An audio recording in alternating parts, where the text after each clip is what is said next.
Hey kids, welcome back to another story time with Mr. Nick. It's so wonderful to see all of you today. I hope you enjoyed my story from earlier this week. Come home already. It's one of my favorite stories. I love how it talks about friendship and how it's okay that we need our friends sometimes. So I was thinking about that story and what would be a good story to follow it up, and I decided to go with Nobody Hugs a Cactus. I like this story for lots of different reasons. The illustrations are great. I love how angry that cactus looks. He looks like adorably cute and angry in the same time. But I also like it because it shows us that sometimes we can act really defensive when we need help or when we're feeling sad or unloved. And that's okay that that happens. But it's also really good to recognize that we do need help. And it's okay for the people who love us to help us. So, before we get to the story, let's go over our things that never change. Number one, I like you just the way you are. Number two, I'm happy you're here today. I'm happy you're watching a story today. I'm happy you're doing your best to stay safe and healthy and to help your family stay safe and healthy too. And number three are my expectations. I expect you to be kind and respectful to everyone and everything you meet today. All right, let's go ahead and get to the story. This is Nobody Hugs a Cactus by Carter Goodrich.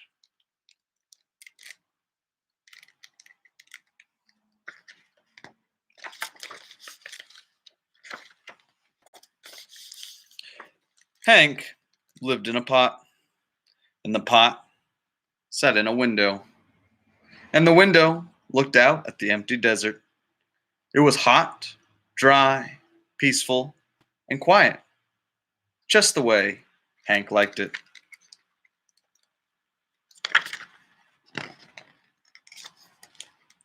But every now and then, somebody interrupted Hank's peace and quiet. "Hi, Hank," Rosie the tumbleweed called out. "Isn't it a beautiful day?" Hank ignored her. He just wanted to be left alone.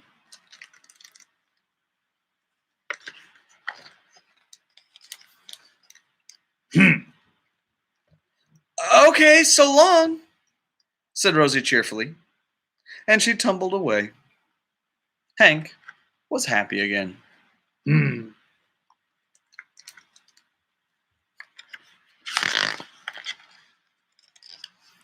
But just as he was beginning to relax, "Hello!" shouted a tortoise.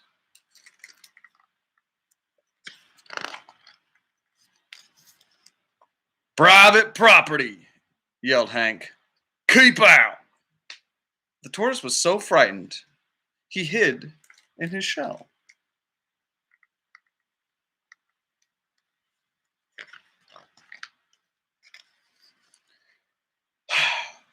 Hank was still yelling at the tortoise when a jackrabbit dashed by. "Hiya, Prickles," she shouted.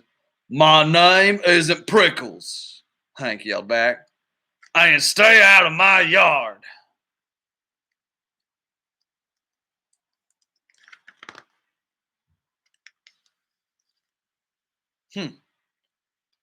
Tumbleweeds, tortoises, jackrabbits. What's next? Said Hank. A coyote came loping by. "No dogs allowed," Hank yelled. "I'm not a dog," said the coyote, "and you are as prickly on the inside as you are on the outside."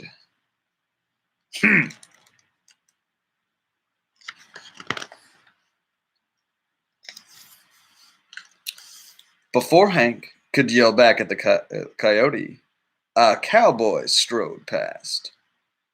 "Keep off the grass!" shouted Hank. "What grass?" said the cowboy. "Seems to me somebody needs a hug. Too bad nobody hugs a cactus."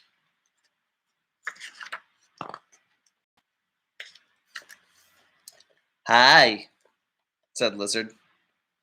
Who invited you? Said Hank. And just in case you're wondering, I don't want a hug. Well, that's good, said the Lizard, because I don't want to give you one. And then he skittered away.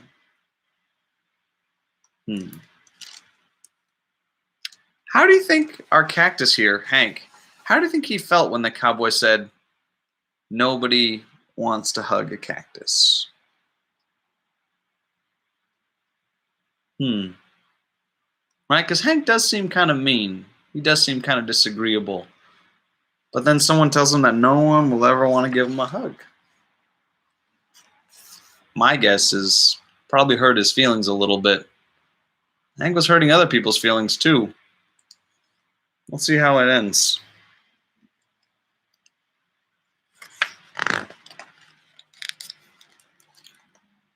An owl landed on the roof. If you're looking for a hug, said Hank, well, I guess I could give you one.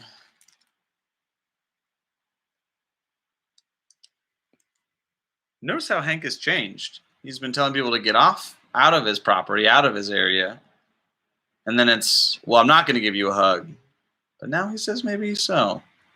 I think Hank's starting to realize he feels a little lonely.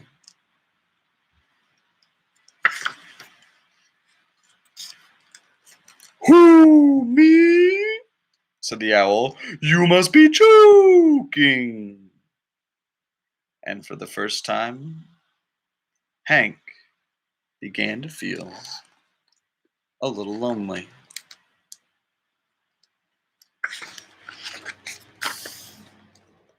The next morning, Hank was feeling more sad on the inside than prickly. Maybe a hug wouldn't be so bad after all.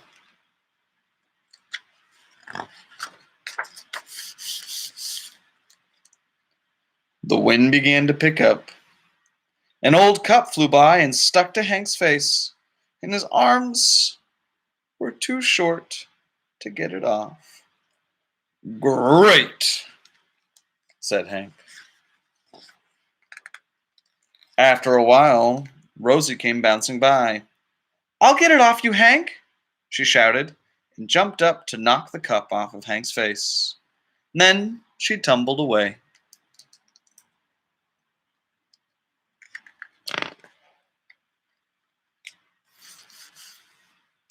Hank didn't have time to thank Rosie, and he felt bad about all the times he had been so rude to her. So he came up with a plan.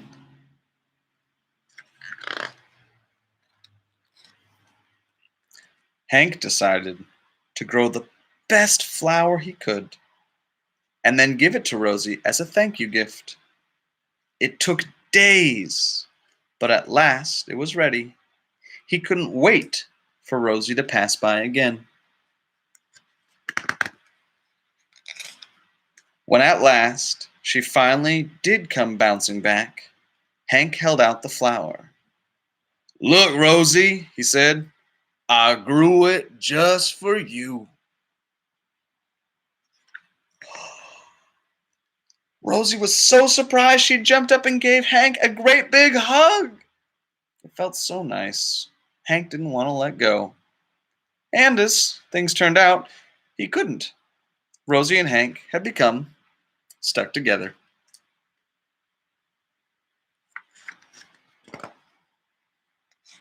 But they didn't care. After all, it's better to be stuck in a hug than stuck all alone.